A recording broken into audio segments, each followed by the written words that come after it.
天呢，不是由我一个人在这一言堂，而是要听大家说。哎，那个谁，重新布置会场，围成一圈。会场就不要动了，发言者就站在我这儿，我坐下去听，话题不限。对本统治有什么谏言？例如军纪整治、训练方针、兴利除弊、生活待遇等等等等，想说什么都可以提出来。我希望大家尽量发表意见。如果有什么没想好的呢，可以书面写给我，我杨凯之定当竭诚采纳。好。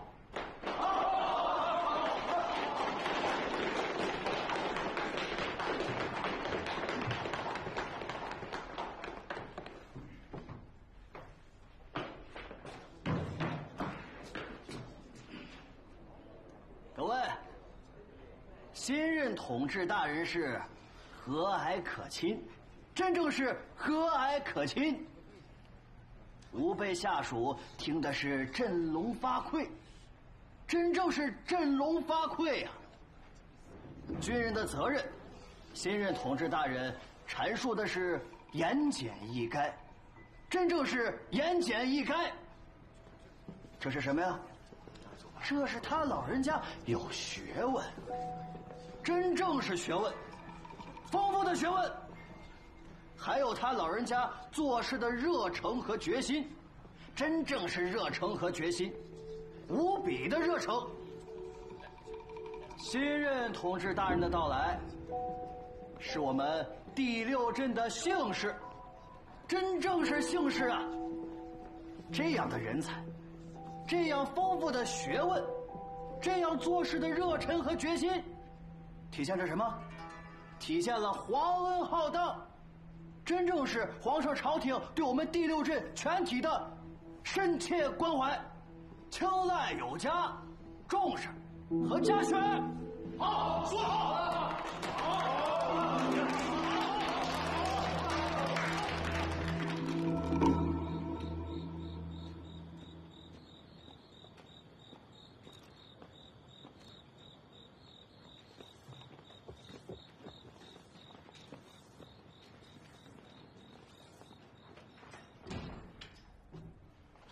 乃臣，你感觉到没有？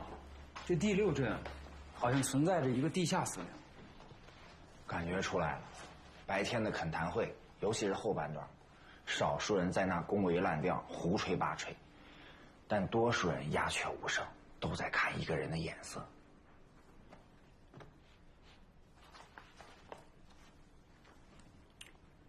谁的眼色？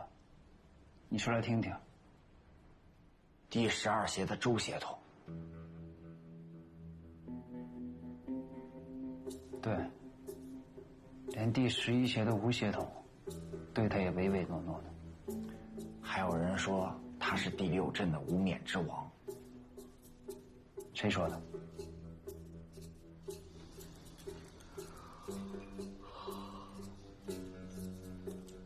这次的恳谈会很好，就这么办。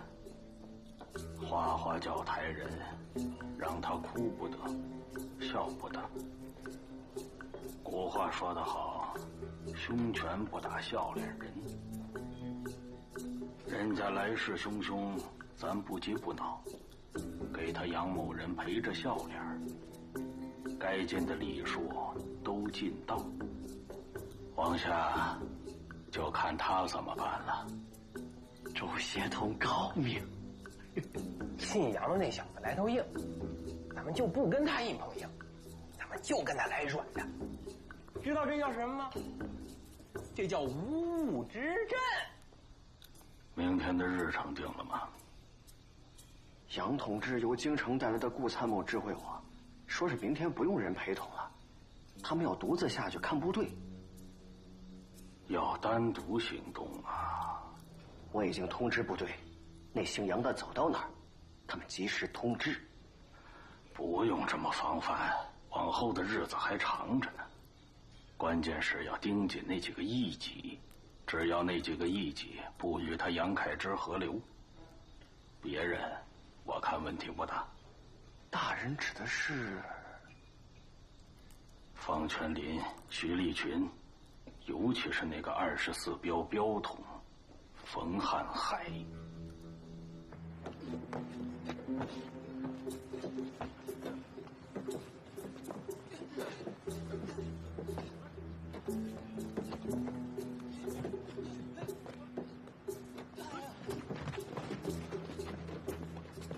第24标标头冯瀚海向大人致敬。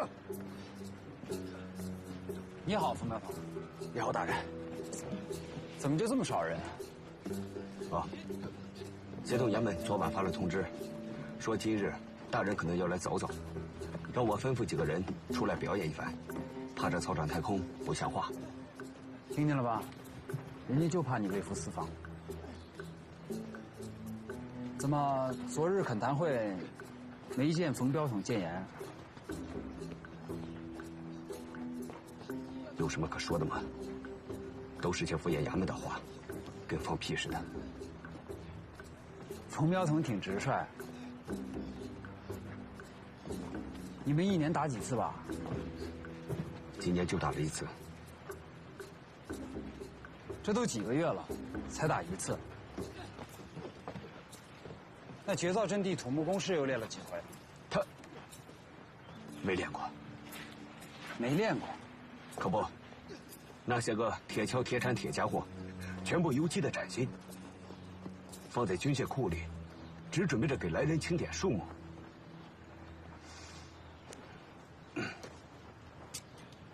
大人，你也点点。既然你们把对付我的办法都备好了，我看了还有什么意思？确实没啥意思。走，带我去士兵伙房看看。哎，这边请大人。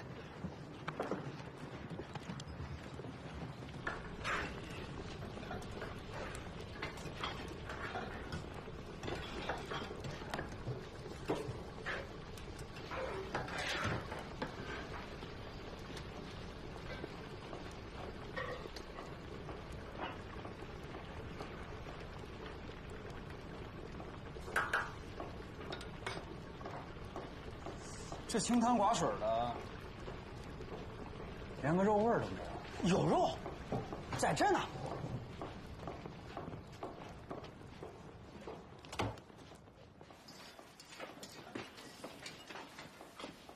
这500个人，就这么点肉？少点不说了，能组成了，我们也不说啥。在哪儿买的？协同禁区统一供给的。今天呀，算大方的。听说你可能要来。哦，是领来的。多重啊？账上显示是21斤5两，早晨从协同衙门刚领回来的。21斤5两。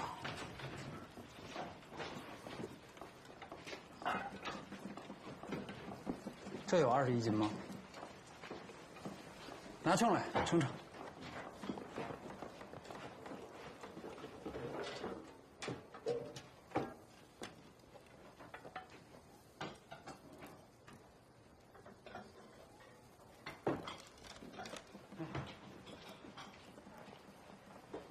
14斤，少了7斤肉。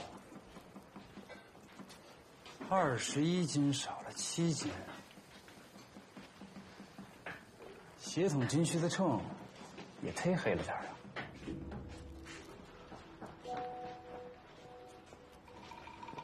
冯标统好像有很多话想要对我说。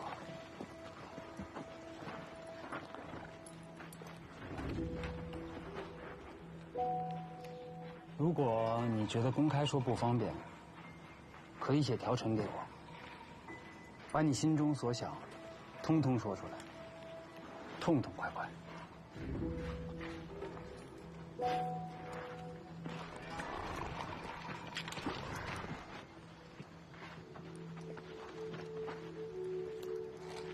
为官一任，就得兴利出弊。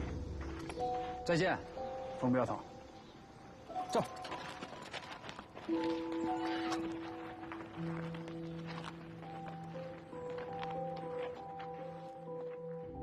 各位，今儿的办公会议只解决一件事儿，全镇所有供给单位和伙食单位的秤必须统一。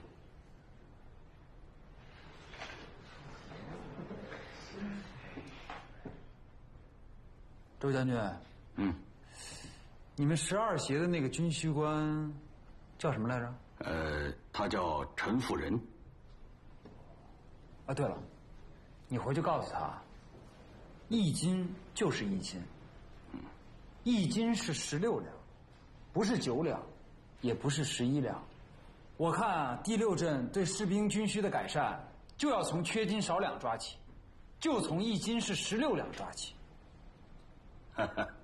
老吴啊，你听见了吧？你实诚嘛？老子从小就是卖花生米的，玩的就是秤。那1斤16两，你知道吧？周将军，你玩我呢？啊？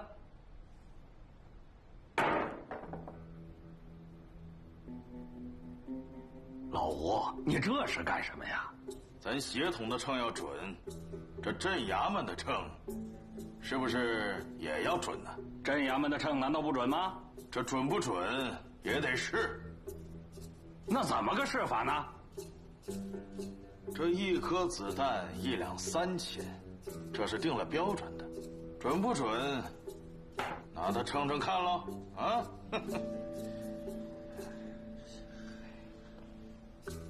同志大人，你看看，你看看，刁民呐！这老吴竟然要查镇衙门的秤。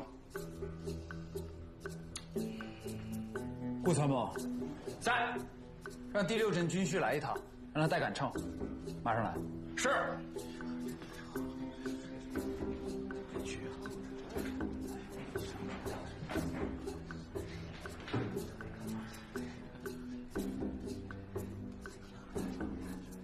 同志大人，不是俺贬损咱的前任长官。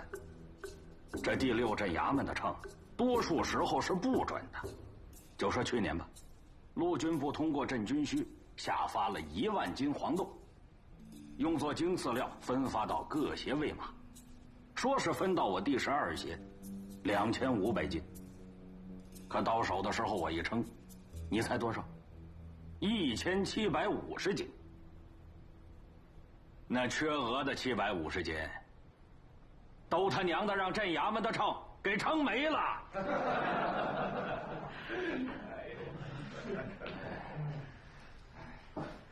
周将军说的没错，所以啊，这缺斤少两不能从下面抓起，这头一个抓的就是镇衙门。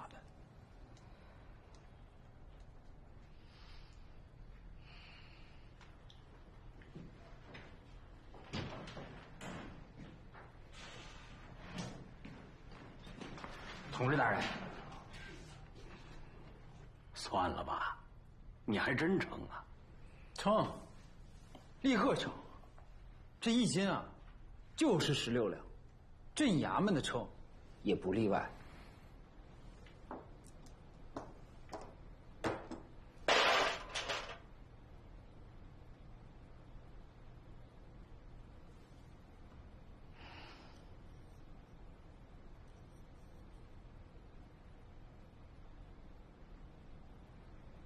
同志大人，5颗子弹共6两5钱。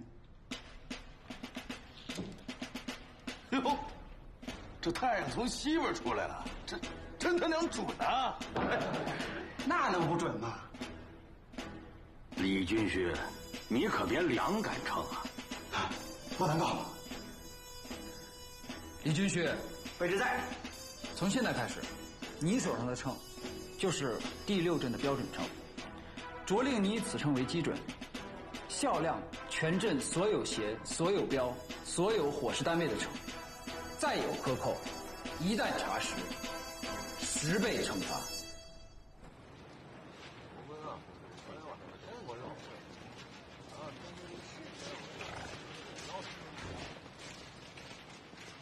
老吴啊，小心为妙，恐怕不只是要查1杆秤啊。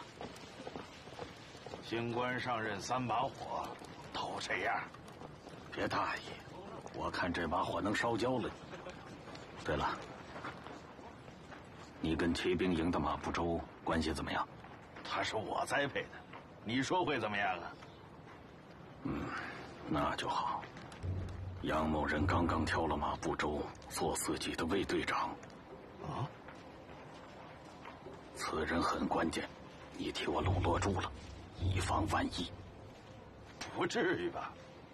杨某人的背景十分复杂，咱得布这个棱子儿，关键时刻用得上。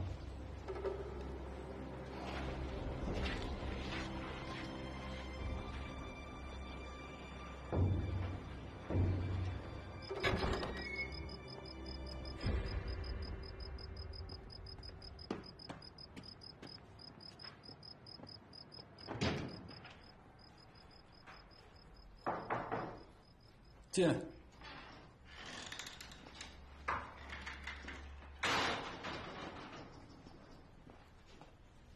部长，有什么事儿吗？冯彪统、冯瀚海求见。冯彪统，你觉得冯彪统这个人怎么样？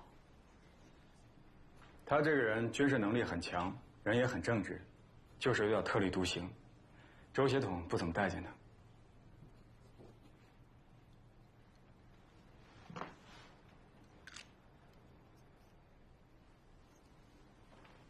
那周协统待见你吗？骑兵营独立编程，我的事儿周协统管不到。老段做统治的时候，我都听老段的。我和我的前任老段相比，你觉得？不好比。一将有一将的风格。我是什么风格？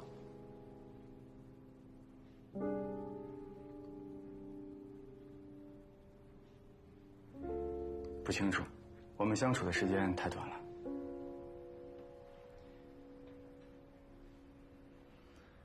挺实诚啊你。往后时间还长呢，我们好好相处吧。叫冯彪统进来。是。等一下。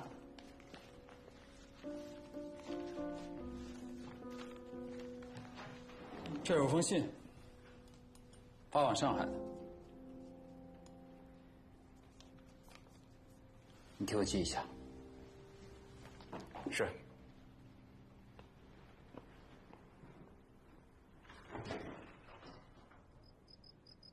冯彪统，我看了你的条陈，其中6项确实指出军中兴利除弊的诸种问题，甚好。可是，有人不高兴呀。谁不高兴？大人其实知道是谁。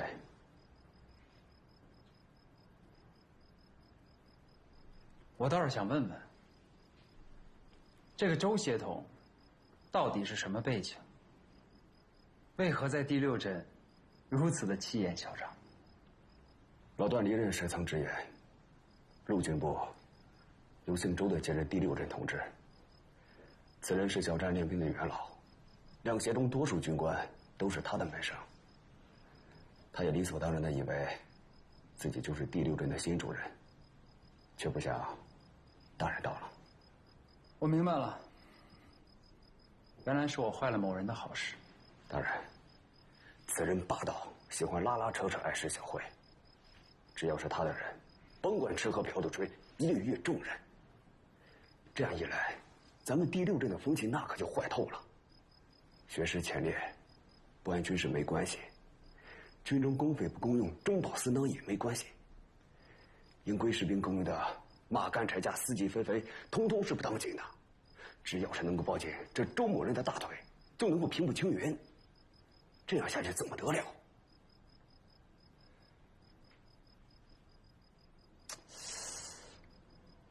我还想问一句啊，那你冯瀚海又是如何做的镖统呢？难道也是抱他周某人的大腿？我做镖统是老段提拔的。老段那人呢，此生非常廉洁，他志不在此。他也感觉到了，这姓周的是个贪官。可是，他得靠着姓周的掌握部队呀。矛盾之下，他提拔了我，也是想来平衡一下，让这姓周的别太过分。这样的实情，我还是头一次听说。那我们应该如何改变现在的局面？姚夏只是反映情况，如何改变，那要看大人的决心。撤他的职，你觉得能解决问题吗？撤职，那要看谁来接替他。如果和他们又是一伙的，恐怕就是你。你来接替，你能保证把风气扭转过来吗？他们是不会用我的。为什么这么说？大人有所不知，我冯海海不是吴玉军的老人，虽说也是保定学堂出身，但不是嫡亲，他们是不会放心由我来接替这姓周的。还没办呢，你怎么就知道一定不行？上上下下都是他们的人，他们又是谁？袁大人的铁杆啊！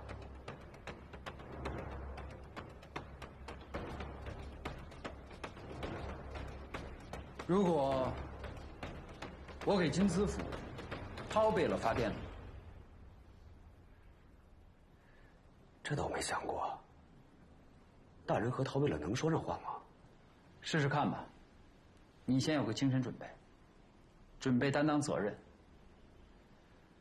替我把第6镇真正的接管过来。再不能这样乌烟瘴气下去。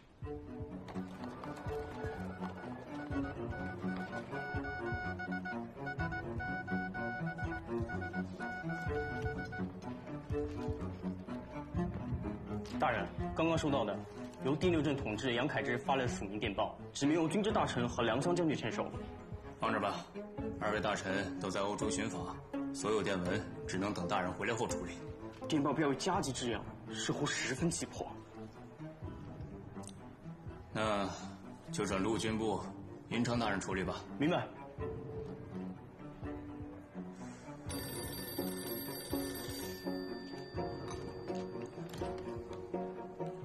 军资府总之办事，请讲。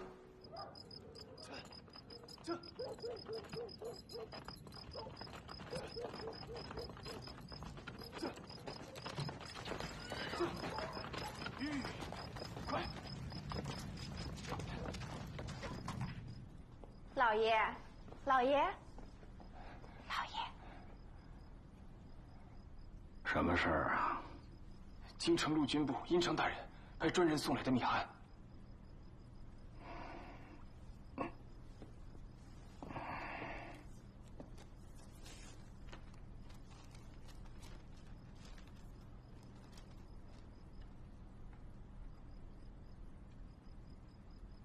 下去吧。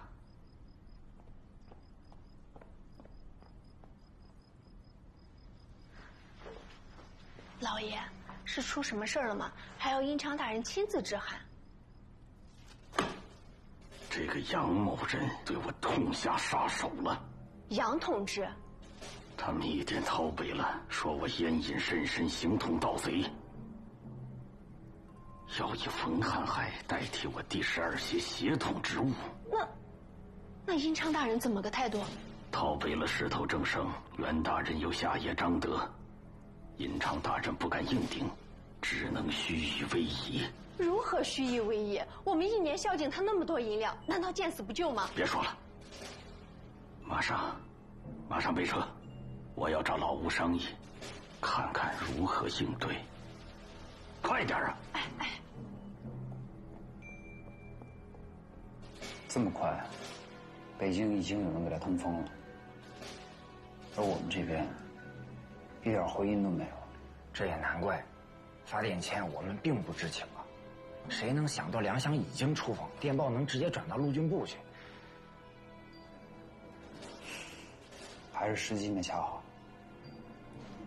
这样，你去把魏队长叫来。好。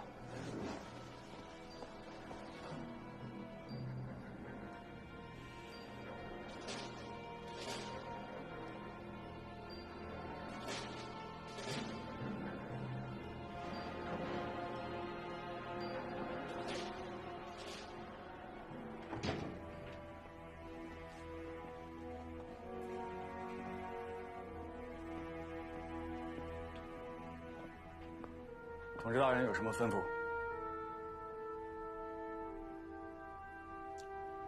出了点事儿，周将军那边的人估计对我恨之入骨。以防万一，从现在开始，衙门和官邸都要加强戒备，通知卫队，让他们随时听命出勤。是。没什么见不得人的，我和周将军并没什么私人恩怨，完全是出于带队理念不同，所以跟你的人说清楚，让他们不要过分敌对，明白了吗？明白。这次绝不只是针对我周某一个人的，而是针对我所有5位右军的老人们的。我们在他们那里向来被称作是元党。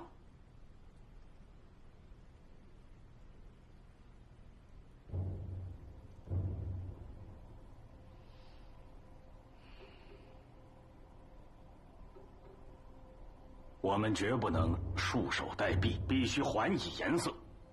别以为袁大人下野了，我们就是一群任人宰割的小兔崽子。不，在座各位，哪个是等闲之辈？个个手握重兵，说话还是有分量的。我们要说话，要开口，要反制他杨某人。话一定要说的。你周大哥有难，咱理应拔刀相助。可问题是，这话怎么说？向谁去说？对，得有的放矢。你得想招啊，没招可不行啊。要冷静啊！姓杨的这小子使出这招来，也许就是想引蛇出洞，要把我们一锅端啊！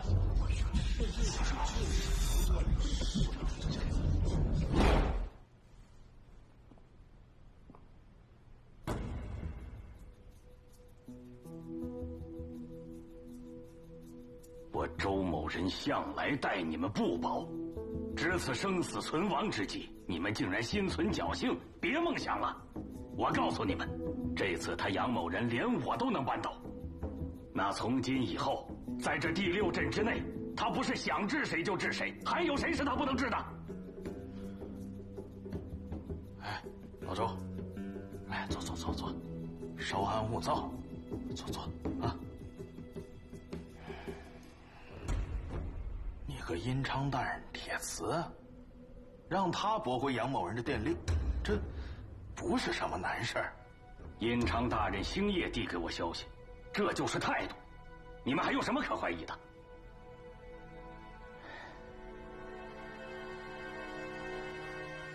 当然了，上头有上头的办事规矩。阴昌大人肯定会说话的，但是不能没头没脑的说，都有分工不是吗？你们得把这个架吵到他陆军衙门去，大人才方便说话呀。你是说，得有个文字的东西递上去？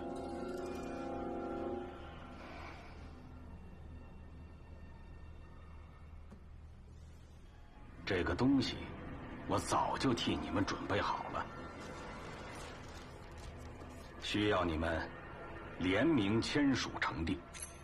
他杨凯之也不是什么干净人，早些年在日本留学期间，就与革命党有瓜葛。我们就拿这个说事儿，揭露他在第6镇上任演说词中暗含反清革命内容。暗含了。老周啊，我觉得好像不妥。可以改呀，改成公然煽动反清革命内容。也不妥。如果是公然煽动，那咱为什么不当场制止，而且集体鼓掌，反倒是掌声雷动？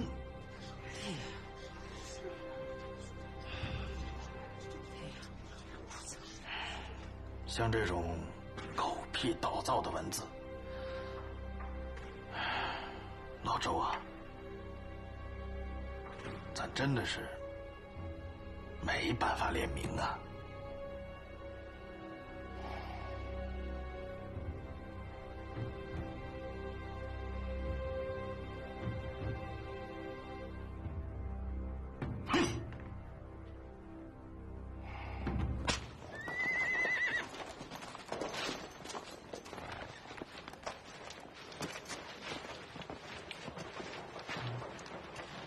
什么意思？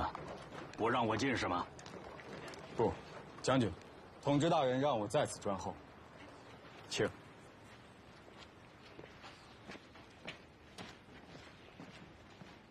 杨将军，你这样背后插刀有点太绝情了吧？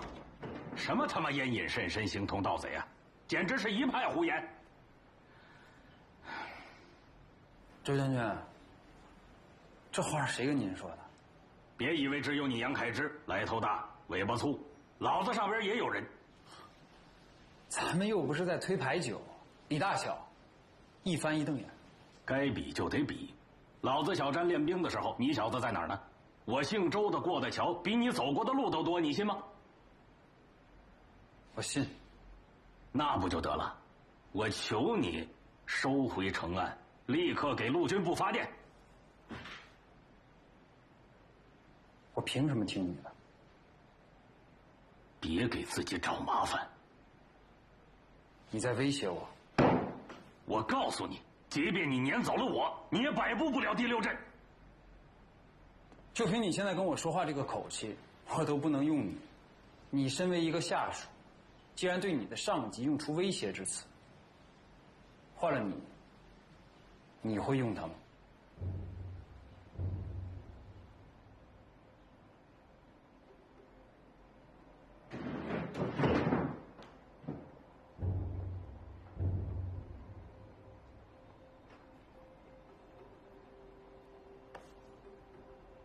杨将军，您别介意，我是从炮筒子里爬出来的，北洋军的老人都这副德行，不像你们这些从笔杆子里钻出来的留日生。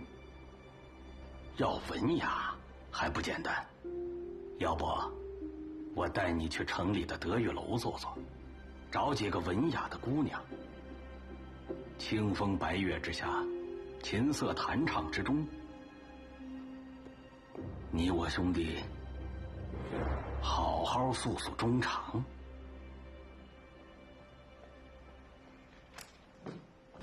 同志，京城一电。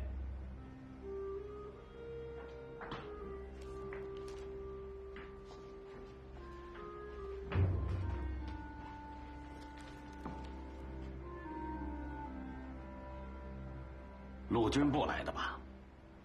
陆军部，殷昌大人专电。那我得提前给冯瀚海这个王八蛋道喜了。此电与冯表统无关。哈哈哈，那就是说，他冯瀚海竹篮打水了是吧？狗咬猪泡子，空欢喜了是吧？没想到，殷昌大人居然如此的器重我。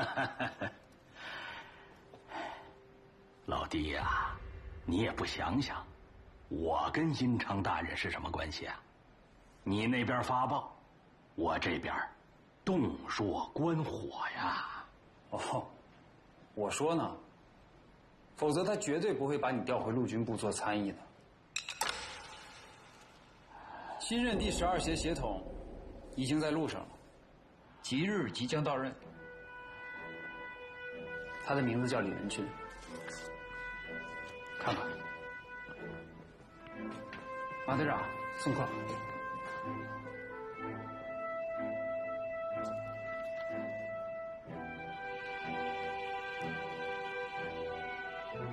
李仁俊，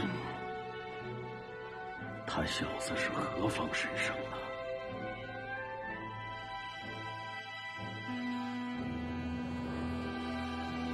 疏洪武爱，接到你寄自上海的短函，我能理解你刚刚经受的一切。其实每一个爱情故事的存在，都必然伴随故事中男女主人公们所遭遇的种种阻力和困惑，我们一样无法逃避。那个甜蜜的北京之夜，注定了要让你我以各式的付出来加以偿还。分离不是最坏的，至少我们内心的深处依然充满了种种的未了之情，它温馨地主导着我们每一天的情绪。哪怕此刻你的身边挤满了混账王八蛋。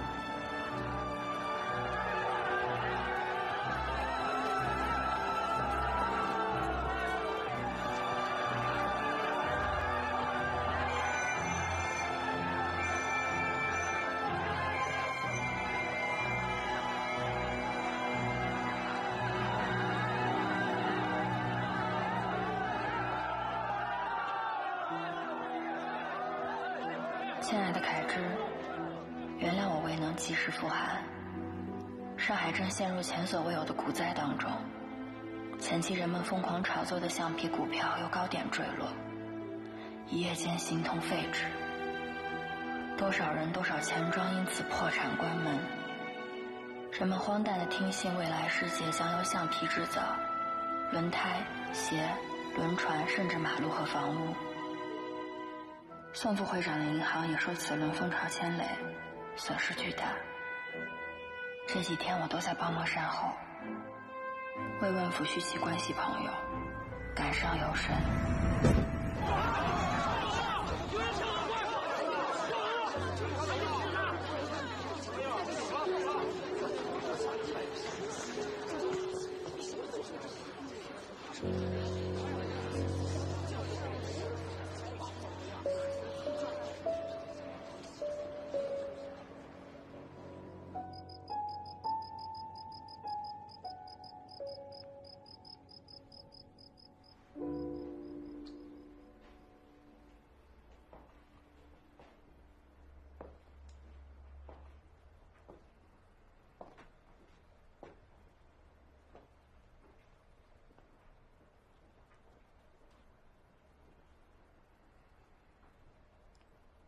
宋会长，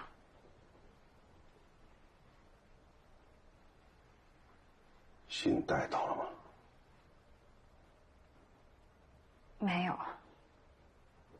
为什么？他跳楼了，在我眼前跳的，就晚了一步。送医院前已经断气了。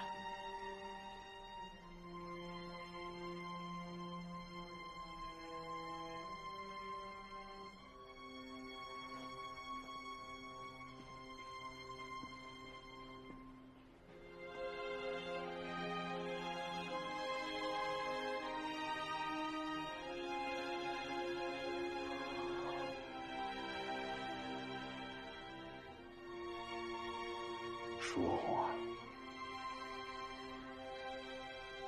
你知道我现在最想念的是谁吗？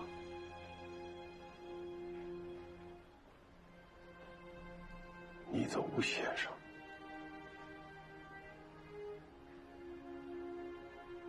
吴先生坚定地主张，对于腐朽的大清政权，大众必须持有权利，否则他们必然为所欲为。这话怎么讲？金融危机各国都有，可人家政府是怎么做的呢？再看看我们，第一轮股灾咱就不说了，大家都有责任。可眼下这第二轮股灾完全是人为导致。人为？谁？上海道台卫跟杜支部斗气，关键时刻从上海元丰润抽调走了200万两款额，导致中国这家最大的银号倒闭，又累及几十家分行，这是人做的事吗？仅仅为了上海道台个人的体面，又一次把整个城市的钞票一脚踹在水里，哪管洪水滔天？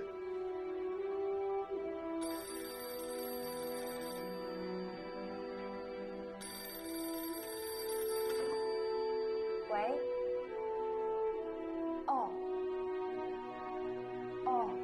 好，我晓得了。宝全，刚刚于公来电话，让你去一趟宁商总会商量一下呀，商团解散的事情。要解散商团？谁的主意？我哪里晓得啊？那于公电话里讲，上海道台辞职了，讲名义上商团司令部应由上海道台掌管，他就是这样讲的，我哪里搞得懂啊？于公糊涂啊！咱们用大钱堆出来的武装怎么能交出去呢？说不定什么时候就得换个方式说话了。去，叫郑，马上去宁商总会。哦，好。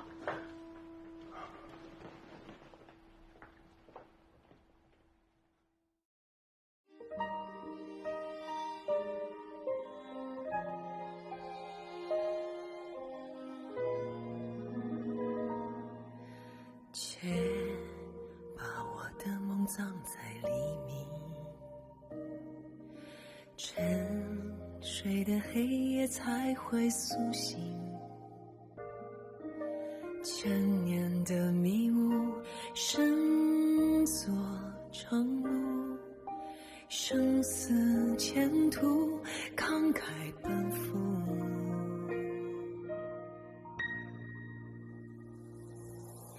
挥手峥嵘，血洒从容，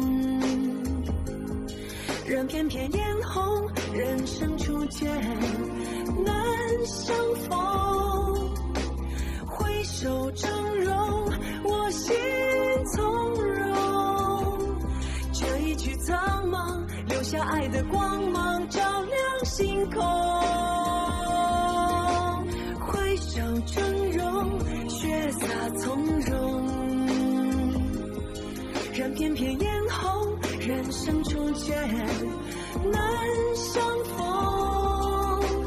挥手峥嵘，我心从容。这一曲苍茫，留下爱的光芒，照亮星空。挥手峥嵘，血洒从容，任翩翩嫣红，人生初见难相逢。挥手峥嵘，我心从容。这一曲苍茫，留下爱的光芒，照亮星空。挥手峥嵘，血洒从容，任翩翩嫣红，人生初见难相逢。挥手峥嵘，我心从容。这一曲苍茫，留下爱的光芒，照亮星空。